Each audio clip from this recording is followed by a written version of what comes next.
ዶክተር አብይ ያሳያቸው የትጋትና የጽናት መንፈስ በቃል ብቻ የሚገለጽ ሳይሆን በተጨባጭ በሚከናወኑ ተግባራት የሚመሰከር ነው።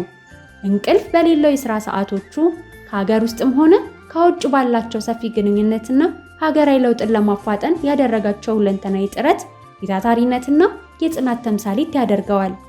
ለኢትዮጵያ የተሻለ የወደፊት ዕድል ለመፍጠር ያለው የማይናወጥ እምነትና ለዚህ እምነትም እውን መሆን ያደረገው ተከታታይ ጥረት በእርግጥም የጽናት አርማ ያደርገዋል። ይህንን ጽኑ ዓላማችንን ለማሳካት ሁሉም ዜጋ የድርሻውን መወጣት ይጠበቅበታል። መሪያችን ሀገራዊ አንድነትን በማጠናከር በትጋት በመስራትና ለሀገር እድገት በሚያስችሉ ተግባራት በመሳተፍ የጋራ ግባችንን እውን ለማድረግ ብዙ ስራም እየሰራ ይገኛል።